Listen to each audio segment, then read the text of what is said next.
All right. G'day, Steeler Nation, and welcome to Behind the Steel Curtain. My name is Mark Davison. I'm your host today of Steelers Touch Down Under. And my co-host is Jeff here. We actually have Matty's out today. He's out, in the paddocks, running on up the goal with the Kangaroos. He's a little bit too busy. So Jeff, mate, how's it going? What's going on? You're almost like you're our third Australian now, really. I'm on. If I get honorary Australian status, I'll do this show all the time. Yeah, well, I still with the idea of around the twist, like that's something I didn't think American people would know anything about. Oh, and for the listeners out there and the YouTube live guys, welcome everyone. Around the twist is just an odd show that would have weird Australian unique ideas, and some of it was a bit scary. There was one little bit where a fox was hanging upside down, and that was in the outhouse or the dunny, and that scared the living daylights out of these kids, and the kids had to investigate it. It was all quite strange, and when you're 12 years old watching that show, you kind of think back that shouldn't have been a show at all. But yeah, jumping in today. So.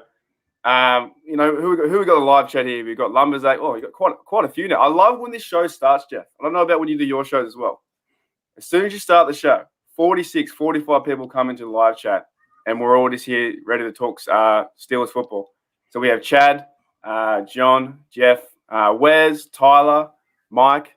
Yes, Mike, I do live in Australia, but Jeff, where do you live? I live just north of Pittsburgh. Yeah, so he's pretty far from Australia. Yeah. And I'm also it's 9 a.m. where I'm from now. So, and I believe, what time is it there, Jeff, over in America? It is 7 p.m. 7 p.m. So yeah, there's 14-hour difference of fandom here. Yeah, so I today's show I really just wanted to crack in and get Jeff's idea on certain things of where the Steelers franchise is sitting. Me and Matty talked about it last week. And I'm not a big draft guy, and I think we've been talking about the draft almost, it feels like a year now. So Jeff, with the Steelers, in the title of the theme show today is which player will step up in 2021 and show Steeler fans like you and myself and everyone in the live chat that the standard is the standard. So who's going to step up? And we'll go through offense, defense, and then special teams. And I'll give you my take after your take as well. So firstly, who's that guy? And it can be a draft pick. It can be Big Ben. It maybe even be a coach. Or who's the guy on offense that's going to lead the team to get some more wins or push us past the playoffs? Who's the guy on offense? Well, you brought coach into it, so that makes it easier for me. It's Matt Canada. I've kind of said this a few times. I don't know if I'm at the beating a dead horse stage yet of this one, but in 2003, the Steelers were the worst run team in the NFL. And in 2004, they were one of the best. They changed one offensive lineman. They brought in an old Deuce Staley, and that's it.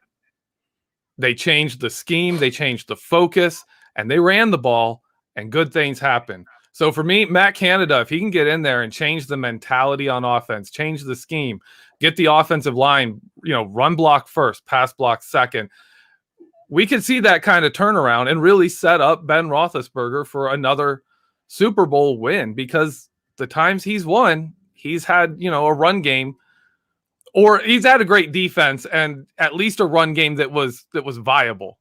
When 2010 they had it again, but when they don't have it, the team doesn't win in the playoffs. They just can't do it. You can't lay everything on Ben Roethlisberger. So Matt Canada, it's a big task. I hope he does it. So you're saying with the run game, and it's going to be the offensive guy is going to be the new fresh face in Canada.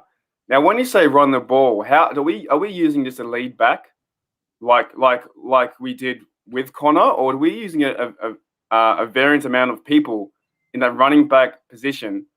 Say, if we use Snell, McFarland, those guys, and we might get someone in the draft, or we might pick up a free agent. How many people in that backfield does it take to move this Steelers team beyond 2 yards? Because let's be I don't know about you, and I brought this up in the podcast a few weeks ago. Coming 30 seconds in the rush game is abysmal. Is something you cannot do. Like, Yeah. what are your thoughts on the 30-second, and what do you do? Like, honestly, it boggles my mind thinking about that placement of 30-second. Yeah, and I'll go back through 5 games. A third of the way into the season, they were a top 10 run team. I mean, we dropped from top 10 to the worst in 11 games. It's incredible how bad the run game was for the Steelers for 2/3 of the season. It was absolutely terrible. And yeah, it was awful to see. And you saw it when teams just were selling out on the pass. Linebackers, they were dropping linebackers back farther than they normally were to sit on those slants to Chase Claypool, those post routes. And they were taking away Juju Smith-Schuster and Chase Claypool's best routes with linebackers because they didn't need to come up and defend the run. They didn't need them. They could just defend the run and have those guys play back. And that just is killer. When the linebackers are playing back and you still can't run the ball, that's just awful. And to me, it's as much scheme as it was performance. Yeah, the offensive line was injured, and the more injuries the offensive line had, the worse the run game was. But also, the more we got into, Ben Roethlisberger in shotgun with 3 wide receivers, a tight end in line, and Eric Ebron, and 1 running back, and we're going to hand off, and he's going to run, past Roethlisberger off tackle every single time. The run game got predictable, and teams were just sitting on it. They knew how to sit on the jet sweep, and there was just nothing there. We ran only a few run plays, and none of them worked because teams were used to them. So the scheme really, we can get a good coordinated run game going and run the pass offense off of that instead of, Ben Roethlisberger is our quarterback. He can throw 50 times. And then if teams are scared enough of him, we can slip some runs in there. You can't do it like that. So with our run game, do you think? Now, I'm trying, like, as a Steeler fan, I've been watching the game for a long time, and I try and, because we don't really play it here in Australia, and all I really see and how I figure the game out is on TV, so it's only on that, what you see is what you get kind of mentality. Now, with the run game, were the defenses bringing down their safeties and adding an extra man in the box and trying to really, to figure us out and then say, well, they're going to run it, and we've got enough people there that we can stop them? Like, how did that work? How did the defenses, do you think they changed their mentality where they already knew what play was coming, right? To a certain extent. Would that be correct? Yeah, the offense was getting kind of predictable, not exact play, but they knew what to fear. And they did not fear the deep ball. When the offensive line was getting worse, Ben Roethlisberger wasn't holding the ball long enough for deep balls to go out there because he was taking hits when he did. And if he's taking hits, he's leaving the game. Like, he's old enough, he can't be taking those hits. So once they knew that, it wasn't really safeties in the box. It was linebackers were backing up, safeties were coming forward, and they were really choking off those intermediate pass routes. And that's why you saw our offense devolve into like quick, 5-yard turnaround routes from Eric Ebron and Deontay Johnson and Juju Smith-Schuster, because they knew that's all we could throw.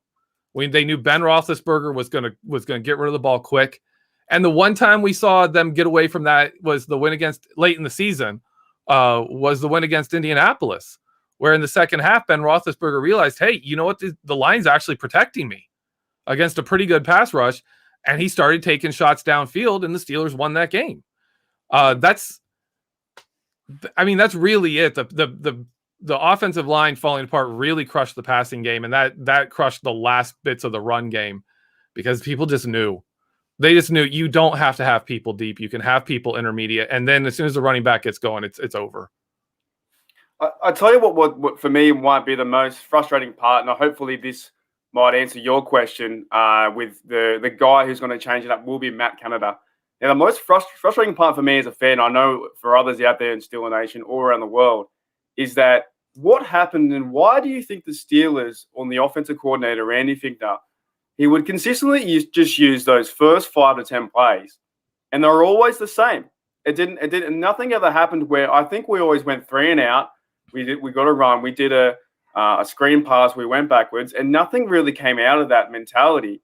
And it seemed to frustrate me the most when you have the whole week. You have 1 week to prepare for this team, and you come out with a similar game plan to last week. And it frustrated me even more when the game plan last week worked and they used that again and they already figured you out and were like, well, where are you meant to go? So I think, like, do you think there will be a massive difference between Matt Canada coming out being more creative and not going 0-3? And because sometimes there wasn't even a point to take possession. Take possession or go down and put 7 on the board. What's the point if you can't move that ball 10 yards and get a first down? So will Matt Canada have a better go, do you think, than Finkner? Yeah, actually, that's where you're talking about our scripted plays. That's a really good point. Because Randy Fichtner's whole idea of offense, he talked about all season, take what the defense gives you. So those first series of plays were a bunch of different things to test. Okay, how are they going to defend this play? How are they going to defend these types of routes? How are they going to defend these types of runs? And then we'll see what the defense is going to give us, and we'll run plays after that based on that. Randy Fichtner's scripted plays were just a basic set of like, how are you going to defend these different things? That's all he wanted to see. But the problem was the whole strategy of take what the defense gives you failed. Defenses figured out how to give us what they want. Like, you're basically saying, hey, how do you want us to play football today? And if you ask your opponent, how do you want us to play football today? The answer they give you isn't going to be a good one for you to win. They're going to set you up to lose. That's what their goal on defense is. If you took Dick LeBeau's defense and you said, we'll just take what he gives you. Well, yeah, you're taking 2-yard routes. You're not running the ball. You're taking 2-yard routes and you're not going to win. Like, you couldn't do that. You have to find ways to attack what the defense has, not just take what they give you. So for me, Matt Canada is exactly the right guy to follow this, because in college, he was the guy that would set up a defense and then exploit it. Like, he'd be like, we're going to get you working hard to defend this thing and we're going to attack you somewhere else. We are going to dictate to you what you're going to do through how we attack you. So for me, I hope Matt Canada is able to do what he did in college in the NFL, because he attacks defenses instead of sitting around and saying, defense, what are you going to allow us to do? What can we do today? Like some kid asking their parents, can I play on my computer today? You know what? No, this is the NFL. Go take it. Punch your parents. No, I'm not going there. Never mind. I'll stop. So to your point with Matt Canada, so that kind of seems to me that Matt Canada's offense is playing chess, and Randy Fichtner was late to playing checkers. Do you know what I'm saying? Like, he just didn't like. Do you play chess at all? If you ever played chess, if you ever play someone, I had a cousin whose strategy to play people with chess was just to do whatever move the other person did. That's Randy Fichtner's offense. He's watching what you do, and then he's just doing the same thing. And if you don't really know what you're doing, you're like, what are you doing? Like, what are you even doing? But once if you know chess at all, you're like, okay, kid, now I'm just going to destroy you. Like, I know how to set you up. That's Randy Fichtner's offense, and that's why he got fired. To that point, I think with Randy Fichtner, the only way, I guess, that if you show your cards and you say the same plays, the only way that, in my mentality, how that really works is if you execute the play and you're the stronger Steeler versus the Raven on the field, right? You're the stronger hat in the hat. We're going to run this ball here. You're getting it, but we're going to execute our play and win. But what I do like about your point with Matt Canada, so you're saying that he might set up a few plays to where he's going to invite the defense into their living room, and they're going to have that, show them we're going to get this today. And he might already have a counteracted plan to exploit that. That's what I love, and that's what I hope he would do. Because could you imagine that if he sets, terminology phases me here, but if you bring people in, set up the screens and all those kind of halfback things, next minute they're all coming in and he goes 5 wide and he's playing. Let's do more of a passing game today. So you think Matt Canada's going to be a bit more imaginative on that side, eh? Oh yeah. I really hope. I mean, we haven't seen him really call a game. And the one scary thing was week 17. He had the headset on. He had the sheet. It looked like he was calling plays from the fan perspective on television. It looked like Matt Canada was actually calling the plays for Mason Rudolph in week 17, but they ran the same stuff. And I was looking. I'm like, I was waiting. I kept waiting to be like, come on, Matt, show us something, But that wasn't his offense to install, I guess. But this year, hopefully, yeah, if we get a regular preseason, especially if we get a regular offseason, they get a training camp together at St. Vincent like Art Rooney wants. If they get that time, he gets that time to work in, work with Ben, work with the offensive line, do all that stuff. I think it could be really, really something. The other thing is, the other side of that is the offensive line, because that's going to really, really tie it together. We've got Adrian Clem, the new offensive line coach. Dotson's going to be starting. We all loved what he did last season. Hopefully David DeCastro is healthy, because those guards are going to have to anchor the line. I'd love for Zach Banner to be back. He was a good run blocker. And then hopefully we address the center position, because BJ Finney's a really good backup. He is exactly the guy you want as your second string, but he's not the guy you want as your starter. What are your thoughts, Jeff, on, say, sometimes you hear this in the NFL where coaches might be saving their best plays or the unique sets or things of that nature for big playoff games or big opportunities to verse rivals. What are your thoughts if Matt Canada has these like crazy ideas to use the ball and actually have a chance to win game? Do you just do you go out and use those plays straight up, or are you saving them for special occasions? Have you heard about that idea before? Oh yeah. I don't think Matt Canada is that guy who has like, all right, here's my book of like 15 really cool plays that I need to save. Right. He's the way his offense works, the way he adapts to things. I think he's a guy who can look at, okay, we did this. This is how they're going to adapt to that. And then can we show them that, but hit them somewhere else? Like I think he's a constantly evolving counterpuncher. And that's what you want as an offensive play caller. You want a guy who's like, all right, I'm going to throw you a good punch. And as soon as you start adapting to that punch, I got a counter for it. And when you adapt to that, I've got a counter for that. And when you adapt to that, I'll draw stuff up. We'll counter it, we'll figure it out, and we'll keep attacking where you can't, when you try to defend our strengths, we're going to attack where you're weak. Well, that's what I kind of like, because even like as a businessman, you're not going to save this plan's going to make me money in say 3 years' time.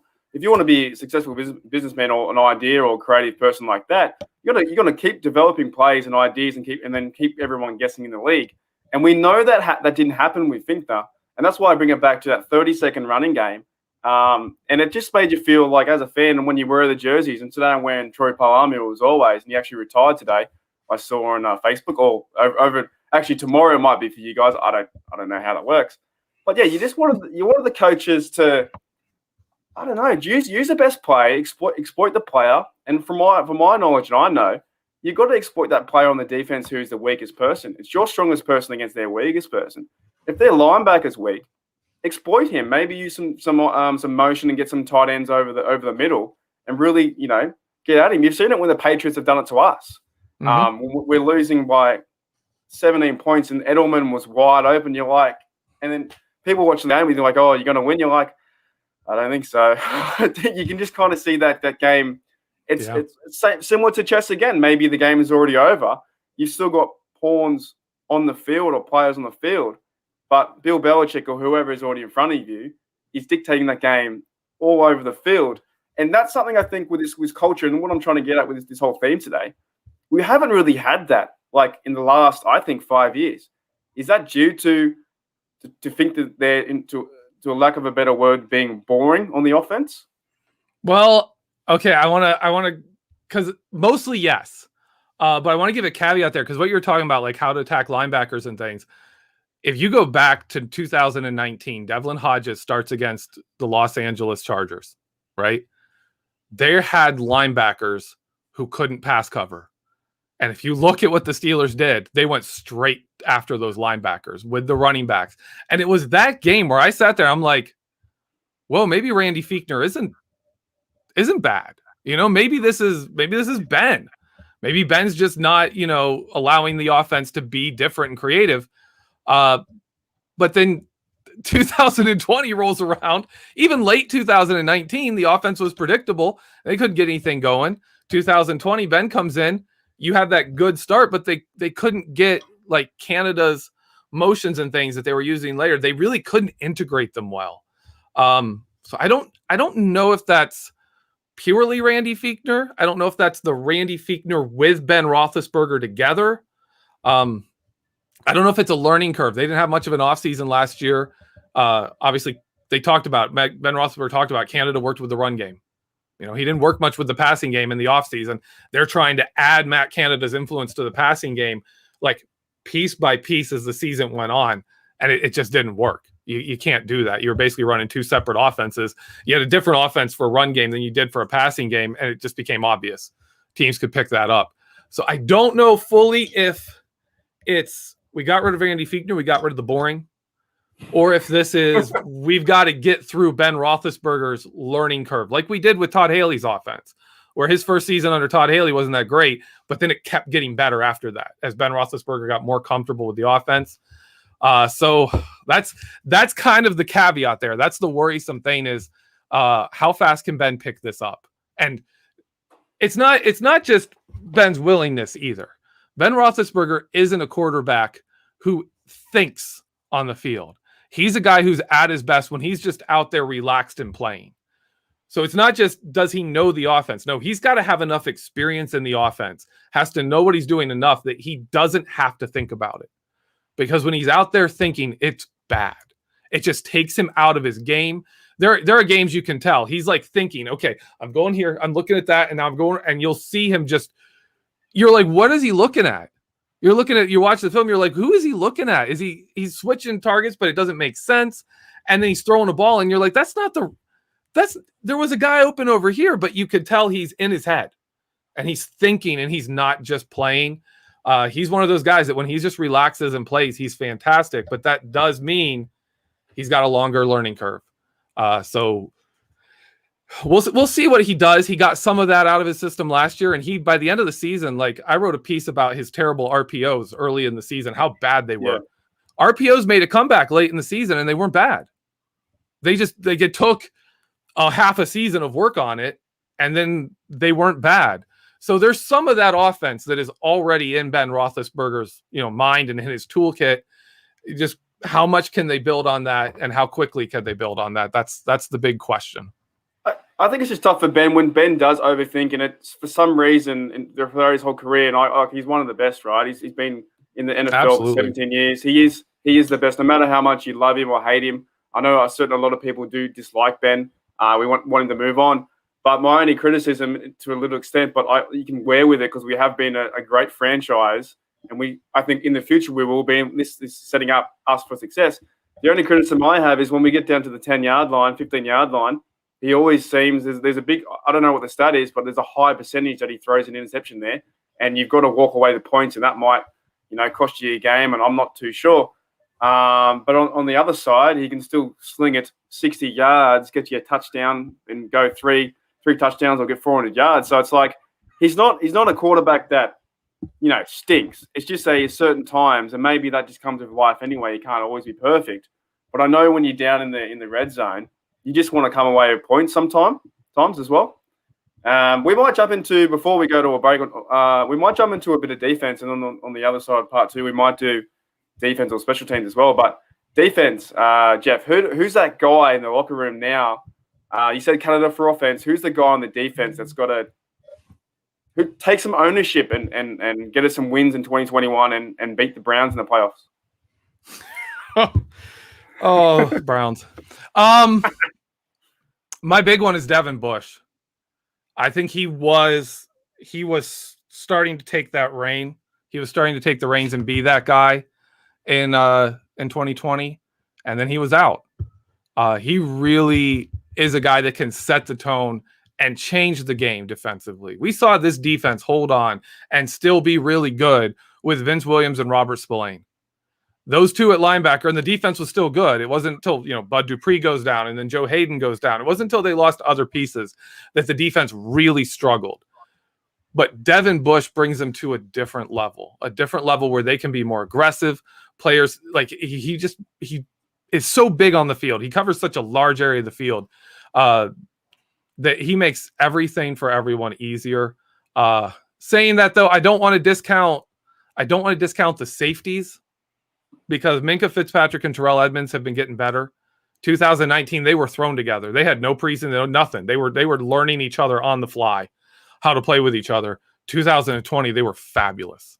Those two are really good together last season. A major strength of the team. 2021, they could really take a step up and just be a nightmare for opposing defenses. And I also don't want to sell short the defensive line because it's the Steelers. Everything starts with that line. Wait, I said one guy. You're going to name the whole team. I know. I just don't want people to think I'm shorting it. Devin Bush is my guy, but that's because he wasn't here last season, right? He wasn't here for most of last season. That doesn't mean like he's the best player out there. Like the defensive line, the safeties are big. I don't want to act like I'm discounting them. And it's the same. Don't think I'm saying Ben Roethlisberger isn't a great quarterback when I say that he, is at his best when he doesn't have to think. He is at his best when he is just making plays. But he still can think. He's not like he's dumb. He can still think, he can still make the plays, but he is at his best when he knows it so well he doesn't have to think anymore. Well, that's what I like about our defense, and actually throughout the years, and why I'm a massive Steelers fan, and a lot of us are in the live chat. And actually, for this game, for me, watching American football, is when I was growing up, when I was little. Remember the Titans, films like that, and just the crunching tackles. It was always about defense. Like, I love to see defense really wallop someone. I love to see an interception. I love to see a sackle. I love to see forced fumble, big hit, James Harrison. And for me, the guy on the defense this year, and I think we've had a great defense the last few years. It's just that in certain games we didn't show up or we weren't ready, and that might be coaching, that might be something else. But my guy is the same. When I wrote it down this morning, my guy is Devin Bush as well. When he went out, the team just wasn't the same. You've got your guys on the edge, and we could almost name everyone on the team. TJ Watt, Highsmith, but Bush being that leader and maybe having someone next to him, and if he can really communicate to the offense like Vinny Williams did and really step up, I don't know where he's going to go, but he has a pretty bright future for us because he's super fast. And if he can run around the field and get things done, and if it's a third and 12, and he says to the mates, the boys in the field, let's get off, let's hammer this now, and then once they're off on the sidelines and he's cheering, I want someone like that, and I think Bush has that big, that mentality to do that. Like, I think TJ Watt is great, but it's always good to see a leader like at the middle linebacker position who can see most of the field, and let TJ just do his thing, be a lone wolf out there. Let him get 3 sacks, but Bush needs to be that leader on the defense, and like him coming into it's his third season. That's correct, isn't it? Yep, third season. Yep, so third season. Do you see him having like a breakout year? How do you even count that with last year with the injury? Yeah, I think it could be a breakout season. Obviously, his first season was a dang good season. And in the second season, he took on a ton or more responsibility. So his stats were down, but if you watch the film, he was a better player. He just wasn't the guy collecting stats. That wasn't his job out there. So for his third season, I can't wait to see what they do with him. I like some of the things they were doing on defense. I've talked about before, but there were plays you're just like, I sent one to Kevin Smith, and I was like, what is Devin Bush doing here? And Devin Bush is like, and Kevin comes back to me, and he's like, this is what I think he's doing. He gave me an answer, and he's like, but that doesn't make sense. Why would you ask a linebacker to do all that? Why would you ask a linebacker to like cover like that? That's crazy. And I'm like, that's what I was thinking. Like, he's doing stuff that linebackers just don't do. They Steelers were asking him basically to be like a Kuechly. Like like one of those like elite, back Brooks back in the day for Tampa Bay, one of those linebackers that just do things linebackers can't do. And the Steelers were asking him to do that in his second season, and he was doing pretty well at it. He was actually doing pretty darn well at it. So we'll see where he ends up. The sky is the limit for that guy. Well, with that point, and just before we go to break, there's one more question for the defense and for Bush. We both agree he's going to be that guy in the locker room. Will he have the intuition like a Troy Polamalu? And like you said, just do certain things where it's not, you can't coach that. Read a play that no one really thought about. Do you think that in development he's going to turn into that kind of player? Like, no one's Troy, but Bush does seem like a special talent and how fast he is, and he's gritty. Like, when I watched him play, he's not like the biggest man. He's not like that high or whatever. But he seems to tackle them hard, and he seems to be like, "Come on, run at me. This is my game." What do you think? Do you think he's got Troy elements in him? I'd go away from Troy. I can't compare people to Troy. Ryan Shazier was actually a little more Troy Polamalu as a linebacker than Devin Bush is. Devin Bush to this day reminds me of Ray Lewis. He's like a Ray Lewis for the modern game. He's not as big. He's not as downhill. I'm going to throw your fullback on the ground and tackle your running back and probably kick your quarterback in the face on my way doing it. Like, he's not that guy. He's more modern era football where you have to be much more active in coverage. But he, to me, is kind of that Ray Lewis person, that solid presence in the middle that you suddenly notice he's been dominating a game. Like, it doesn't, like, unless people are saying, look at Ray Lewis, you don't really notice him as much. He's not making splash plays. He's not making all that, but he's just consistently in the right position, consistently where the offense doesn't want him to be, and he's just messing everything up. That's Devin Bush. I think I even told a few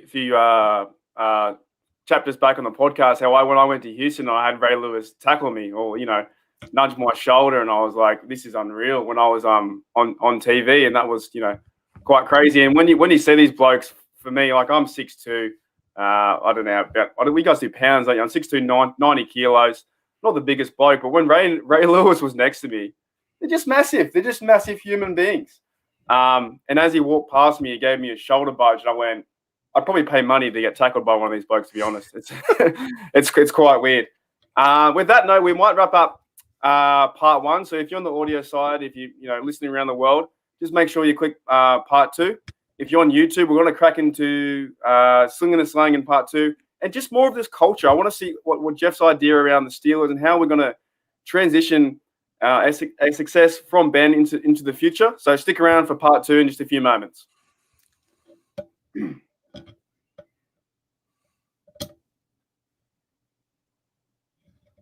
And we're back. Welcome back to Behind the Steel Curtain and Steelers Touchdown Under. Hey, Jeff, do you want to have a go at saying Steelers Touchdown Under? How would you pronounce that? Oh, man. I have not worked on the accent at all, so I will probably be terrible. But, okay. So, okay. Steelers Touchdown Under. The under was good. The Steelers almost sounded like you were at a road show, pronouncing one of the clowns are coming in or something like that. But the under was pretty good. Okay.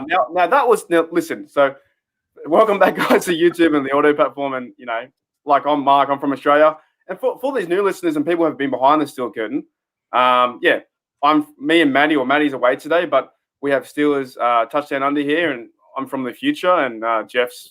I don't know where you are, bro. I have no idea. Somewhere near Pittsburgh. I'm from Saturday evening. Yeah, you're going like it's so crazy. It's like 10 a.m. I just had breakfast. I've got a coffee here, and you guys are out in the town having a few beers.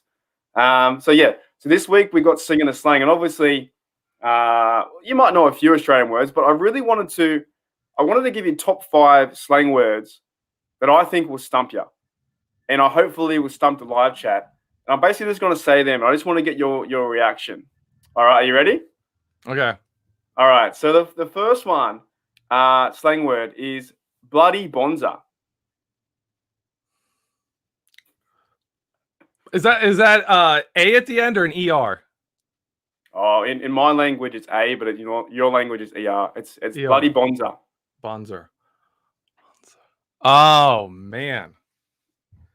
It's got to be a description for somebody. I'm going to say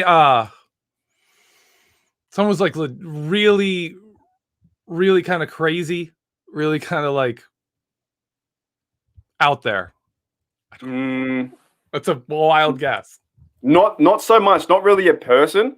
It just means like if you were to say bloody bonza, like say you just won the lottery and you won about like 10K or not 10K, you won $10 million. You're like bloody bonza. Like that means just great, ripper. That's excellent. It's just a saying. But like with anything, a lot of our language, you could honestly put bloody and then something next to it. It doesn't even matter what you say. But bonza is like the really old school, like Australian word. I don't use it to be honest. Okay, next one. So number 2 in our top 5, we have she's cactus. Cheese? No, sorry. She's like a girl. Cheese. Like she's cactus.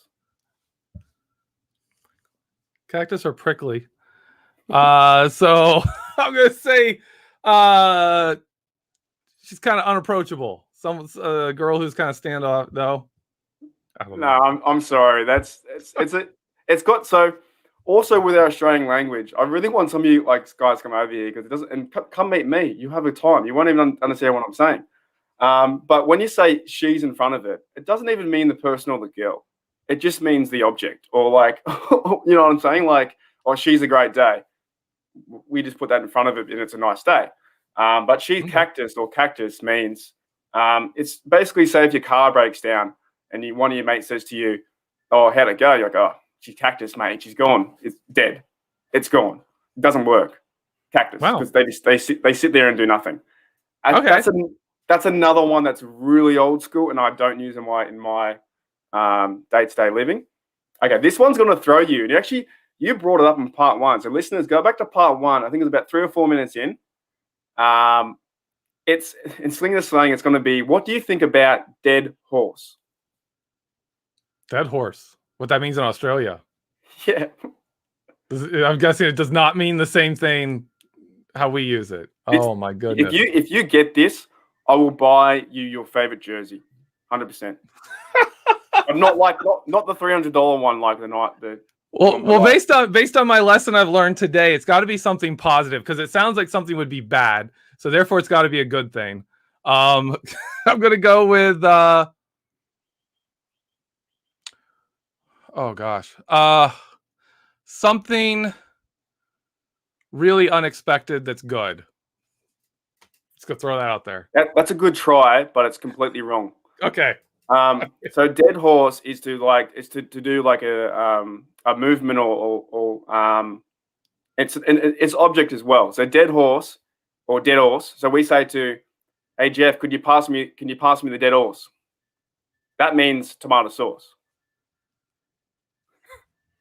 What? I know.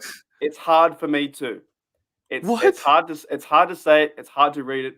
Would that be like spaghetti sauce or like ketchup or what kind of? So I had to write down a part B for this because when we have tomato sauce in Australia, that's what we call, that's our ketchup or ketchup. Okay. So now when we go back to pass, would you pass the dead horse? Would you pass the tomato sauce? I knew you wouldn't get it, so I've just saved myself a bit of money on the jersey. good guess though.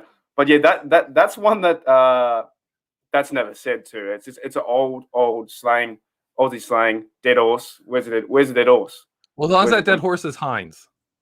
Hey? As long as that dead horse is Heinz, we're okay. That's the biggest dead horse in history. That big bottle. Yeah.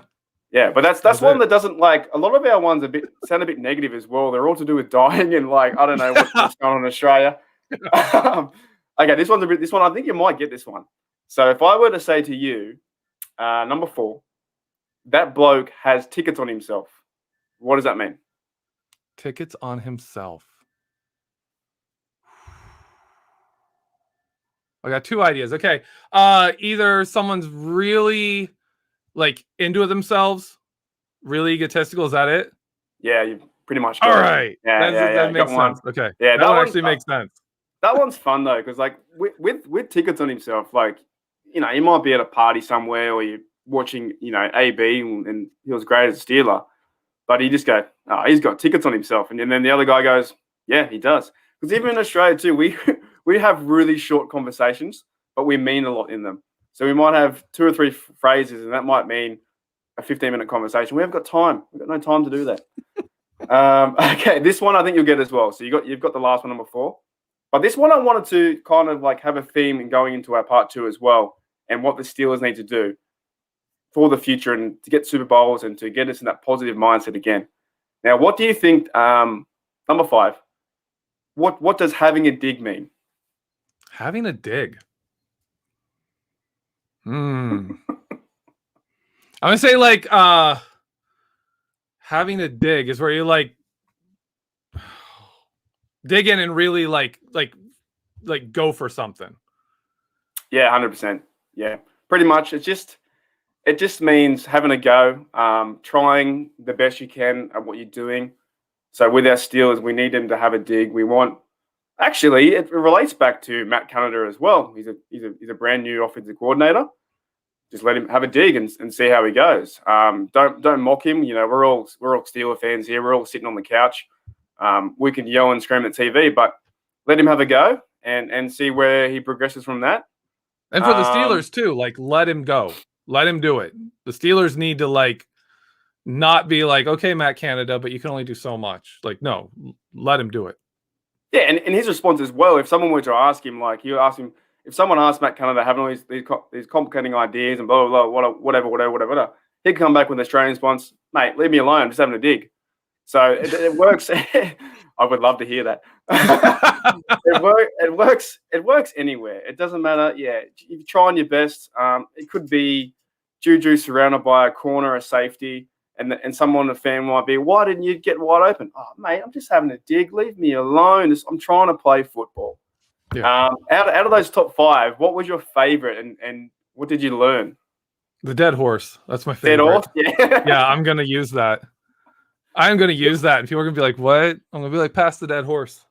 There's a big thing because we call tomato sauce, and that in like American English or your culture is like pasta sauce, correct? Yeah. That's what you immediately think of spaghetti sauce. So we don't have that, or we have pasta sauce, but we also call that tomato sauce. But we also like tomato sauce is for your pies and stuff like that. But a lot of things are just relevant to the situation. But I know if you like, same with what's funny about Australian language. If I were to go to a pub or a restaurant in America, I've done this. I was somewhere in Texas somewhere, and I said, "Oh, can I get the burger and chips?" And she said, "Are you sure?" And I went, "Yeah, I would love some chips, please." And then she brought out potato chips, and I was like, "Oh man!" Like I got stumped. Like, and the funny thing was when I was at that restaurant with my mate, she brought out chips as like a appetizer or a side, and I was like, "Oh, these are brilliant. These are nice to have, you know, to get your stomach ready before you actually have your meal." And then I got the burger and the same chips again because I didn't say fries. Yeah. So, you know, I got in a bit of trouble. But that happens a lot with a lot of things in Australia. We just have certain things and we just expect the other person to know. Mm-hmm. And if they don't know, we just cut the conversation off and walk away. There you go. All right, so let's jump into some more Steeler talk, and we're going to get into some questions as well, maybe after the next 10 minutes. But I just want to get your take on how this culture is progressing with the Steelers, and what does it really take for the next playoff run using these guys in part 1. We talked about Canada, Bush, and who might be a special teams guy. What needs to happen? We haven't won a playoff game in a long time, Jeff. What needs to happen? One is we have to be healthy. This luck plays an element in all of this. You think of all our playoff losses in the past, most of them involve a key injury, someone significant, or Bell or Brown being out, Ryan Shazier going down in 2017. 2019, we lost Ben. 2020, by the end of that season, man, that playoff game, our defense is falling apart, but we were down, we're down multiple linebackers. We're down Bud Dupree and Alex Highsmith. We're down Joe Hayden. We had so many injured players that our defense just couldn't be what it was.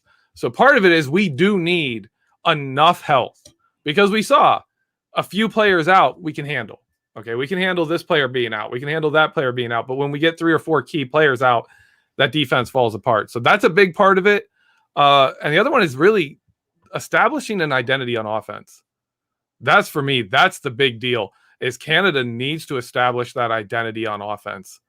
And if we can do that, if we can be an offense that teams have to account for, and we're not just hoping the defense can hold the other team to 17 points, or hoping that the offense doesn't self-inflict wounds and throw multiple interceptions. Like, we really need that identity to where the offense is driving the game, like it was in the best days of Todd Haley when we didn't have a defense. Like, do you go back to 2014? That offense had a great identity. That team could just beat you deep at a moment's notice, and you couldn't account for our deep threats and Antonio Brown at the same time. And then we had Le'Veon Bell going off as a runner and as a receiver, but our defense was terrible. And when you can't win like that. You've got to have both sides going, right now the defense has been good when it's healthy, and the offense has been hit or miss. Okay, so you bring up really like two great points. Let's go back to health. Because what is your thoughts on the 17 games?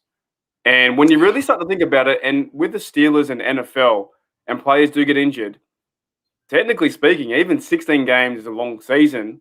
I've recently got back into sport. I'm playing like mini tennis. It's called pickleball in USA. You run around a lot. It's a funny name, but USA, it's I think pretty high, and it's about 4 million people. Anyways, like I'm 31 and I start to move my body. I go, oh, I get a bit sore. And you start to think with these guys playing 16 games, you just can't turn up and you're going to be physically fit every single week. So how do you think that the duration of this 17th game adds into the health and physicality with the Steelers, and will there be depth behind that? Well, we saw that with the last Super Bowl. Who won? The team that was healthier. That's just it. And they're Super Bowl contenders every year, similar to how the Steelers looked like a Super Bowl contender when they were healthy. And then when they weren't, they definitely were not a Super Bowl contender. By the end of the season, they weren't even a playoff team. They didn't deserve to be there. They had just won 11 straight before they lost players and became the team we saw at the end of the season. So health is going to be a much bigger deal. On the positive side, I believe they are adding in a second bye week, which really takes the season 2 weeks longer, which means for, given someone missing 3 or 4 weeks in the middle of the season, you can get them back. There's going to be a lot more players being able to come back just because of the length of the season, and that adds a few more games on there. I think you're going to see teams more and more managing snap counts during games. I think you're going to see, Cameron, they're going to sit there and look and say, okay, we're adding 80 snaps to this player's season. So we need to find a way to cut snaps every game, rotate more, use more depth. And I think you see our defensive line. Look at how much depth we have on that defensive line. We talk about the main three being Tuitt, Hayward, and Alualu. But behind them, you got Bugs, you've got Carlos Davis, you've got Henry Mondo, you've got Chris Wormley. They are 7 deep at defensive line, and they play 2 to 3 each play. They're going to rotate them. They're going to have to. They're going to have to rotate them more, save Cam Hayward and Stephon Tuitt snaps so that they can play later in the season, and you have a better chance of them being healthy and less wear. And that seems like a good core 7 of people as well, because a lot of those blokes have now been into the Steelers for 2 or 3 years, and no matter if they're not a big face like Mondu, he still knows the system, and he's going to be in that rotation. And I even go back to a few years ago. I don't remember the players who they were for the Eagles, but I know the Eagles did a similar thing where they would have 4 out there and 3 would come in. Always a rotation of big guys up front, and that's definitely what the Steelers need with those depth guys. And it doesn't matter if they're not the face of the franchise, but if they can help them out and they're making big plays, like Mondu did a few good tackles. But look, we don't know who he is, but he might do something fantastic and force a fumble. And if you get those guys really, chomping at the bit and wanting to play for it to be a Steeler and creating plays, then the up front guy, it's like in hockey, if your third or fourth line guy, I think, scores a goal, that's great. But heading into, like we said, with the offense, now will Canada, if they're, like you said before, excelling and doing everything right, will Canada put the score up? Will he keep scoring points and not stop with that mentality? That's hard to say with the points. I hope so. I really do hope so. But even more than that, you have to control the ball. You have to have longer drives. You've got to keep the defense off the field. You've got to keep their defense on the field. Keep their offense, off the field. Get them out of rhythm. Be able to break momentum. Because one of the things you saw with Randy Fichtner is if the other team got momentum going, it was like, well, this is over. Like they're just going to keep going. You're waiting for the defense to make a play. Even at the end of games, we're at the end of the games and Steeler fans are expecting, okay, the defense there's 5 minutes left in the game. The defense is going to need to make 2 drives. They're going to have to defend 2 drives in 5 minutes. Well, no, what about the offense? Like, can the offense be an offense that takes control and says, okay, actually, no, we're going to run a 5-minute drive and the game's just going to end. Early in the season, the Steelers were doing that. The Steelers were driving the ball, ending the game, and they were winning. Late in the season, Steelers would have there was a game the Steelers had 3 drives in the last 6 minutes, and each drive was like 30 seconds. and then the other team would get the drive. The defense would stop them. Right back, and then right back in the defense. Okay, you're off the field now. Get back on there. You get right back out there. That can't be the case. You can't win like that. You can't come back if you're down, and you can't keep a lead. So the offense really establishing that identity is going to be a huge deal to just be able to do what you need to do to win. Whether that's, obviously scoring points, big part of that, but also just being able to control the game, set the tempo for the game. And make the other team try to break your momentum. Yeah, I agree with that as well. But I really wanted to. We're running out of bit. This show goes super fast when you're hanging upside down. Now, I really wanted to ask you this question, and I'm not too sure what response I'll get. But with the Steelers, what NFL team do you think is in the way? The Patriots were in the way of the Steelers for a long time. What NFL team do you think is in the way of the Steelers in achieving the 7th Lombardi? And then we might do some questions after Jeff's answer. What team is in the way right now? One that's tough is the Ravens.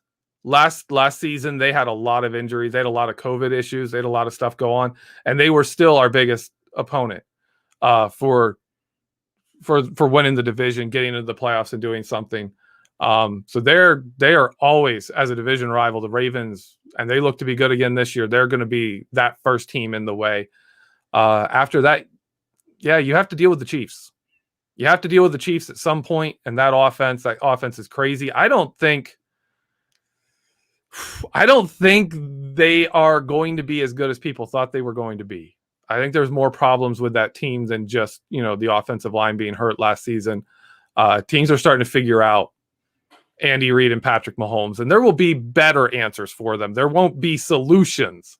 They're not going to solve Patrick Mahomes in that offense, but they're going to have better answers for it and better counters for it.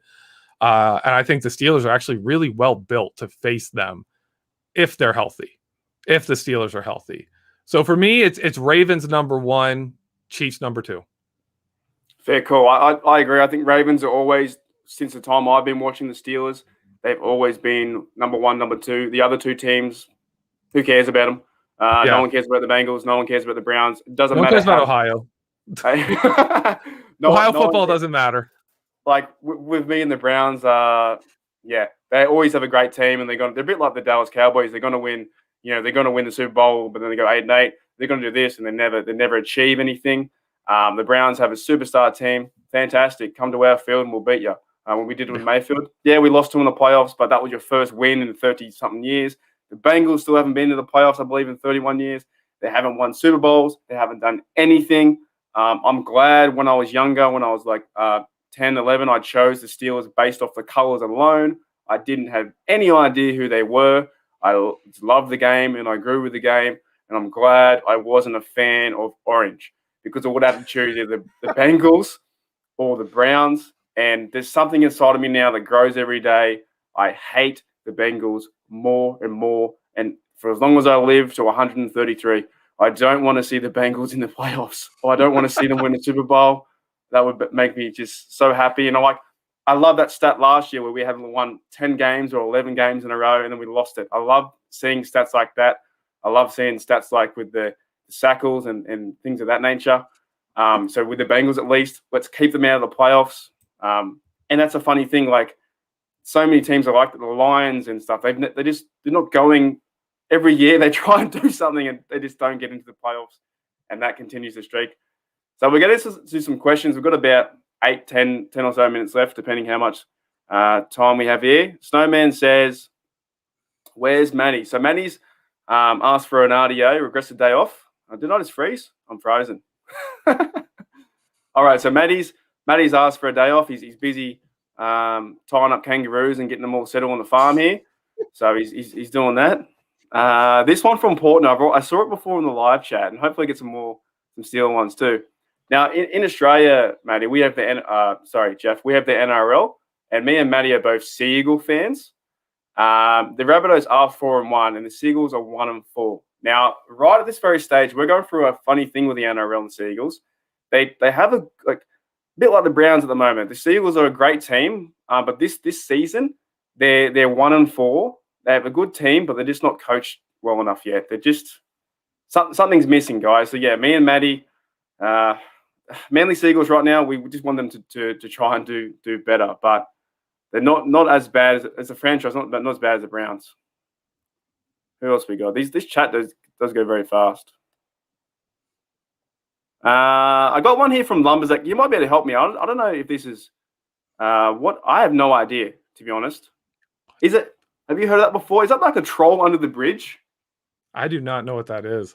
Yeah, Lumberzak 94. I think Bunyip. I think that may be a troll under the bridge. I don't know.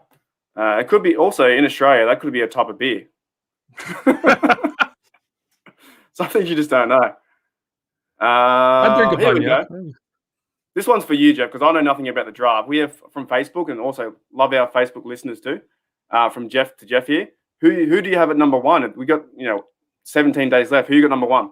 For our number one pick, give me. I would love to see like Creed Humphrey there. I know people think he's a second rounder, but I'd take him. Yeah, he's a good one. I take Zaven. I'll take defensive players too, though. I'll take Zaven Collins. I'm one of those guys. Let me see who the Steelers get, and then let me tell you why they got him. That's kind of my angle. Is I like to see who they get and what that tells us about the Steelers and what that tells us about the team the next year. I'm excited because they usually pick better than me. So my first round picks aren't as good as theirs. Yeah, well, for me, I've got zero idea. I do enjoy actually. I really do as an NFL fan, and as growing up, I really do enjoy watching the draft. And my mates here in Australia are like, "Why are you watching the draft? It goes for 3 days." But I'm like, it's fun. It's so fun to see these young blokes have an opportunity and a chance. And they might be from Florida. Next minute, they're going to Detroit. They're going to Green Bay, and that's their career. So it's always fun to see where these guys land. But at the same time, I couldn't tell you half their names. But when we do get that drafting feeling and we draft someone, what's the first thing you do when someone gets drafted? What do you do, Jeff? I look him up. Yeah. I look him up. I'm like, who is this guy? Unless it's someone I've expected. Like there's some I haven't. There's some that I've expected. Like most first round picks I know, but like, oh yeah. When they drafted Devin Bush, though, I called my sister, and because I'm a University of Michigan fan, and I was just like, oh, I'd love for them to get Devin Bush, but there's no way they'll be able to get him. And then when they traded up, I was like, oh my goodness. My sister and I were talking. They're like, they're gonna do it. They're gonna draft Devin Bush, and then they did draft Devin Bush, and I've been super pumped since. Like that was the best. And they might draft someone as well in that deep middle linebacker spot or inside linebacker. And if they get someone to pair with Devin Bush, and like you said with your analysis, if he fits the scheme, then that might just light up fire in your eyes. If you've got two great potentials there, like I think even with Alex Highsmith, he's going to come into his own next year and hopefully progress into something really, really good. Yeah. If we grab someone first round 24, maybe we get Zaven Collins or someone like that, the middle linebacker spot, then you've got two blokes there. Excuse me. Bush and whoever's next to him to really set the scene for the next 10 years, and we have to talk about position. Yeah. So that's going to be very, very interesting to watch. We have one here from EJ Lewis. Do you believe we can get back to – this is a good question. Do you believe that we can get back to that violent downhill blocking under Canada? In a way, yeah. I expect more blocking schemes. There's a lot of outside zone. There's a lot of surprise blocking under Canada where really like the defense thinks they have something going on and all of a sudden someone hits them from the side and the ball goes past them that way. I think we can. I think that can happen. That's why I'm really interested. If we take a center, what kind of center do we take? Do we grab a guy who can pass block, who's known as a pass blocker first?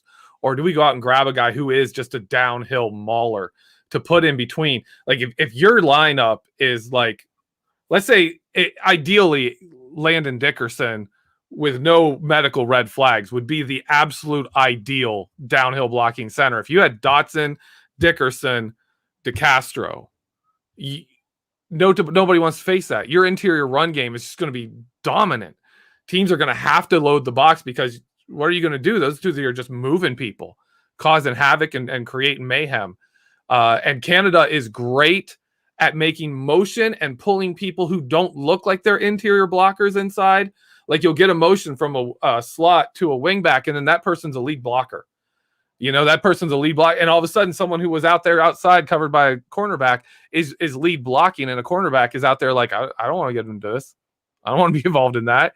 And you get a numbers advantage. So I think yes, with a caveat that it's schemed a little differently than you're thinking under, if you're thinking of like Cower football and the old days with early Ben Roethlisberger and Jerome Bettis, power blocking, that kind of thing. A little different, but yeah, violent downhill blocking just looks a little different. I think it would be interesting to see this with your point there, to see and see how the Steelers, on the offensive line and the running game, if they make it look easy on film, and like when you're watching the play and there's so many open holes and the offensive line's pushing these fellas around because they're all big boppers up front and it looks easy, but in the mentality of the Steelers, it's actually a really hard play and they're trying their hardest and they're doing, and that's, but for us as fans, it's like, oh wow, there's 4 or 5 yards, here we go. And that to me is going to set the standard, like the theme of the show, standard. If you can have a running play 1st and 10, and the next minute it's 2nd and 3, the idea of anything can open up, and Big Ben has more of a chance. And if we aren't 32nd, even if we're 16th, 10th, or something like that in the running game, just the possibilities of how this offense can open up and have a not even. I remember a few years ago when Big Ben went down. And we even said the big difference was when Big Ben even just went under center, the defense had to change their mentality, their mindset. When you put back there Rudolph or Duck Hodges, you didn't have that. You already kind of knew what was going to happen. And this will be a similar thing. If they can move these fellas around up front, then if you're getting second and 2, that's going to open quite a few things up. Like, it's just going to be hopefully amazing to watch. And I really don't want to see it again next year with a 30-second running offense. So we'll do 1 or 2 more here, guys, and we'll start to wrap it up. Richard McKinney says, how about, this is your question again, Jeff, how about Tevin Jenkins O-line? Is he a big fella? Is he 6'9"? I remember the show we did with the school, Mike and I. We covered him, and the girl we were talking to was just like, no, he is the player on this team. Like, if you're an NFL team, he's the guy you want. If you want to see a great video on him, look on YouTube. Brett Coleman did a whole video on Tevin Jenkins that kind of blew up. It's really popular. But the dude is just violent. He is nasty. I would absolutely love him to be a Steeler. He would work really well here. He'd be that guy. And it would be great to have him. I'd love having Tevin Jenkins because I think he actually is a tackle that can stay at tackle. Okay, so he would play the tackle position. Would he play? Yeah, like there's a lot of people listed at tackle that people are looking at taking that are going to slide into guard, and we don't need a guard. So I could take Tevin Jenkins because he's not going to be that guy that you're like, well, he needs to be to guard, but we have DeCastro and Dotson. He ain't moving to guard, and now you just have a bad tackle. Jenkins is a guy that could keep that position, but also be nasty. So would Jenkins be featured next to Dotson? Like, because we all know like Dotson is a massive unit, and I think when he starts to get rolling, I'd be feared of him. If Tevin Jenkins is more of a right tackle, if he could play left tackle, you put Dotson and him on the left side. Oh my goodness, they'd be nasty next to each other. It'd be gross. It'd be carnage. Yeah. I would love to see Tevin Jenkins get into his game, find his NFL game, really develop quickly, and then, throw him at Myles Garrett. I would love to see some of the pancakes he throws on people be delivered on one Myles Garrett. That would be great. My goal this year as a Steeler fan is to really try and understand the offensive line more. Honestly, as an Australian fan learning the game, you guys grew up with the game, so you kind of got the bearings there. I remember when I was little, again, like 10, 11 years old, I had no idea. I just thought that there was 5 people there. I probably even thought the tight end was involved to be a blocker. I don't know. And it's one of those unique parts of the game where it's in the trenches. It's really forgotten about. And because what has really sparked me, and I know that DeCastro has been there, but I kind of forget he's there sometimes. But what intrigued me about it now was with Dotson. He had a few interviews about talking about Big Ben and the Steelers and doing all these things great. It's really sparked a bit of interest in me to really take interest in the O-line. And that mentality, I keep preaching it. We just need to put a hat on a hat and run someone over. And I really want to try to focus my attention on the O-line, but it's so hard because with the TV in Australia or wherever around the world, as soon as that ball snapped, it's gone. You don't see anything to do with the O-line. We got a snowman celebrity chat here. Let's see, live chats. We have $5 in snowman. Yeah, Jeff, what's with the Steelers signing all these players lately? You need your own show. I'll handle the first part first. The Steelers signed all these players. I'm guessing you're saying the people at pro days that are just there and all these things that they're just signing all these guys. This is their depth. This is a lot of players they're going after that were 2020 would have been undrafted free agents, but they really get a shot. There was no rookie mini camp. So these pro days are kind of like guys showing they deserve a shot, another look, and the Steelers are signing them. Don't take these contracts seriously. They're as valuable as a futures contract. If these guys aren't on the roster week one, they will never see a game check. I doubt there's any signing bonus involved. And these guys get access to the facility, access to the Steelers to for us to get medical evaluations on them, coach them up, see them work inside the building. Some of them may be cut before we even hit training camp. Other ones may stick it through training camp. Some of them have a chance to make the roster. This is like rookie mini camp signings. This is that kind of level. They're getting an early look at guys that got passed over last year just because of the situation. That's what most of this is to me. For the second part, you need your own show. Let me just say, there's a reason a lot of the shows I'm on start late. Mark had to hunt me down today. I'd forgotten about being on the show.